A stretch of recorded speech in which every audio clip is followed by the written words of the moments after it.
Assalamualaikum warahmatullahi wabarakatuh. Perkenalkan, nama saya Gina Bansari dengan NIM 104060040 dari kelas 1D. Di sini saya akan menjelaskan materi mengenai teori keperawatan. Pembahasan di sini yaitu ada teori keperawatan Florence Nightingale, Virginia Henderson, Madeline Leninger, dan Marjorie Gordon. Yang pertama itu ada teori Florence Nightingale. Florence Nightingale merupakan pelopor perawat yang dikenal juga sebagai ibu keperawatan modern. Lahir di Florence pada 12 Mei 1820.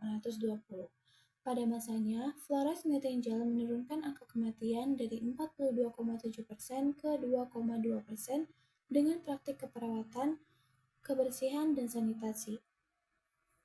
Konsep model Florence Nightingale dikenal dengan environmental theory, yaitu yang pertama ada lingkungan fisik, merupakan lingkungan dasar atau alami. Yang kedua ada lingkungan psikologi, yaitu lingkungan yang negatif menyebabkan stres fisik dan berpengaruh ke emosi pasien.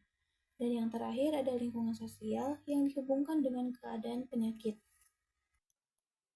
Pada lingkungan fisik ini, kondisi ruangan dan udara di sekitar pasien disebut sebagai lingkungan fisik. Tempat harus bersih, bebas debu, asap, dan bau yang tidak menyenangkan. Tempat tidur harus nyaman, cukup cahaya, cukup ventilasi, dan suhu yang tepat. Selain itu, ruangannya harus tenang dan tidak lembab. Penempatan tempat tidur pasien juga harus memungkinkan pasien bergerak dan mendukung aktivitas sehari-hari mereka. Kemudian, pada lingkungan psikologi, Nightingale mengatakan bahwa lingkungan yang tidak mendukung dapat meningkatkan stres fisik dan emosional pasien. Oleh karena itu, sangat penting untuk menciptakan suasana yang tenang dan mendukung pasien dalam pemulihan mereka. Selain itu, kita harus menghindari memberikan harapan yang terlalu tinggi kepada pasien atau memberi nasihat yang berlebihan tentang kondisi penyakit mereka, karena hal itu dapat memperburuk kondisi pasien. Kemudian yang terakhir pada lingkungan sosial yaitu interaksi pasien dengan orang-orang di sekitarnya, termasuk teman, keluarga, dan perawat. Untuk membantu pemulihan, melihat hubungan sosial ini sangat penting.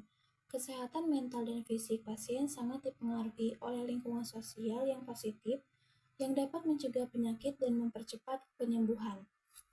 Adapun proses keperawatan yang berhubungan dengan teori konsep Florence Nightingale, yaitu yang pertama ada pengkajian dan pengumpulan data, analisis data, masalah, diagnosa keperawatan, implementasi atau tindakan, dan yang terakhir evaluasi. Adapun teori-teori lain Florence Nightingale, yaitu ada teori adaptasi, teori stres, dan teori kebutuhan. Selanjutnya itu ada teori Virginia Henderson. Virginia Henderson lahir di Kansas City, Missouri pada 1897. Sebagai tokoh keperawatan, ia pun banyak menulis berbagai tulisan yang berupa surat ataupun buku yang diterbitkan. Melalui buku teks yang ia tulis, Virginia Henderson menyuarakan pula jati diri profesi keperawatan pada dunia, baik pada masyarakat umum, profesi kesehatan lain, bahkan pada perawat atau calon perawat itu sendiri. Tentu hal itu sangatlah berkaitan dengan isi definisi keperawatan yang dideskripsikannya berkali-kali untuk memperjelas fungsi perawat.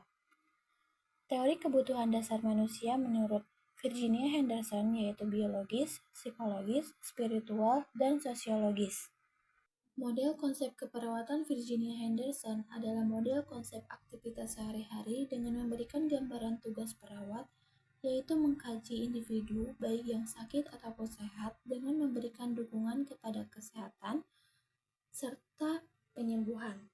Teori keperawatan Virginia Henderson membantu individu yang sakit dan yang sehat dalam melaksanakan aktivitas yang memiliki kontribusi terhadap kesehatan dan penyembuhannya, di mana individu tersebut akan mampu mengerjakannya tanpa bantuan bila ia memiliki kekuatan, kemauan, dan pengetahuan yang dibutuhkan.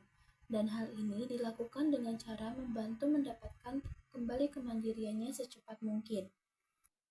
Adapun kebutuhan dasar manusia, menurut Virginia Henderson, di antaranya ada yang pertama ada bernapas secara normal, yang kedua makan dan minum cukup, yang ketiga eliminasi, yang keempat bergerak dan mempertahankan posisi yang dikehendaki, Yang kelima, istirahat dan tidur. Yang keenam, memilih cara berpakaian, dan melepas pakaian. Yang ketujuh, mempertahankan temperatur tubuh dalam rentang normal. Yang kedelapan, menjaga tubuh tetap bersih dan rapi. Yang kesembilan, menghindari bahaya dari lingkungan. Yang kesepuluh, berkomunikasi dengan orang lain. Yang kesebelas, beribadah menurut keyakinan. Yang kedua belas, bekerja yang menjanjikan prestasi. Yang ketiga belas, bermain dan berpartisipasi dalam berbagai bentuk rekreasi. Dan yang keempat belas, belajar, menggali, atau memuaskan rasa keingintahuan yang mengacu pada perkembangan dan kesehatan normal. Dari ke-14 kebutuhan dasar itu, Virginia Henderson mengklasifikasikan menjadi 4 kategori, yaitu biologis pada poin 1-9, psikologis pada poin 10 dan 14, spiritual pada poin 11, dan sosiologis pada poin 12 dan 13. Selanjutnya ada teori Madeline Leninger. Teori Madeline Leninger adalah transkultural. Leninger mendefinisikan transkultural nursing sebagai area yang luas dalam keperawatan yang berfokus pada komparatif studi dan analisis perbedaan kultur dan subkultur dengan menghargai perilaku caring, nursing care, dan nilai saya sakit, kepercayaan, dan pola tingkah laku dengan tujuan perkembangan ilmu dan humanistic body of knowledge untuk kultur yang spesifik dan kultur yang universal dalam keperawatan. Budaya menurut Leninger meliputi ras atau etnik, status migrasi, gender, orientasi atau seksual, usia, agama, edukasi atau pendidikan, status sosial ekonomi, dan status disabilitas. Penerapan asuhan keperawatan berdasarkan teori Leninger, yaitu yang pertama ada pengkajian, di mana pengkajian dirancang berdasarkan 7 komponen yang ada pada Leninger Sunrise Models dalam teori keperawatan transkultural. Yang kedua itu ada diagnosa keperawatan, yang ketiga ada perencanaan dan implementasi, dan yang terakhir ada evaluasi. Teori Madeline Leninger bertujuan untuk memberikan pelayanan kesehatan yang sesuai dengan budaya setempat, menghormati bahwa nilai budaya yang dimiliki seseorang sudah mengakar sehingga sulit untuk dirubah, dan memahami beberapa kelompok budaya memiliki definisi tentang konsep saya sakit, serta cara menjaga kesehatan dan mengobatinya yang mungkin berbeda dengan budaya yang dimiliki oleh diri sendiri. Selanjutnya ada teori Marjorie Gordon. Menurut Marjorie Gordon, penyakit itu ditentukan oleh 3 faktor yang disebut epidemiologi triangle atau triad, yaitu yang pertama ada host atau pejamu, yang kedua itu ada agen atau penyebab penyakit, dan yang ketiga itu ada environment atau lingkungan. Agen atau penyebab penyakit terbagi menjadi 2 golongan, yaitu yang pertama ada agen golongan eksogen, yaitu penyebab penyakit yang terdapat di luar tubuh manusia yang dapat menyerang perorangan dan masyarakat. Agen golongan ini dapat dikelompokkan menjadi agen hidup atau agen yang terdiri atas benda hidup seperti metazoa, fungi, protozoa, bakteri, rickettsia, dan virus.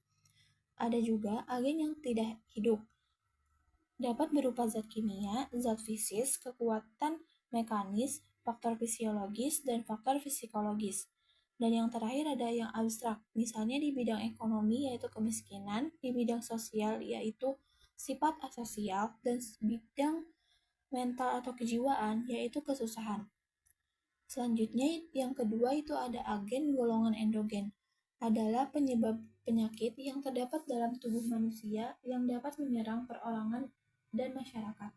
Yang termasuk golongan ini adalah habitus atau perawakan, penyakit turunan, dan faktor usia. Selanjutnya itu ada host atau pejamu. Faktor host atau pejamu merupakan faktor yang mempengaruhi keterpanjangan individual, kerentanan, dan respon terhadap agen. Faktor host adalah orang yang terinfeksi dan mencakup kerentanan Selanjutnya itu ada environment atau lingkungan. Dalam teori Marjorie Gordon, lingkungan merujuk pada faktor-faktor eksternal yang mempengaruhi kesehatan individu baik secara langsung maupun tidak langsung. Golongan lingkungan hidup yaitu ada lingkungan fisik, lingkungan biologi, lingkungan mental sosial, dan lingkungan ekonomi. Adapun berdasarkan peristiwa terjadinya ada lingkungan alami dan lingkungan buatan. Menurut Marjorie Garden, agen atau penyebab penyakit, host atau pejamu, dan lingkungan itu saling keterkaitan. Sekian penjelasan dari saya, kurang lebihnya mohon maaf. Terima kasih. Wassalamualaikum warahmatullahi wabarakatuh.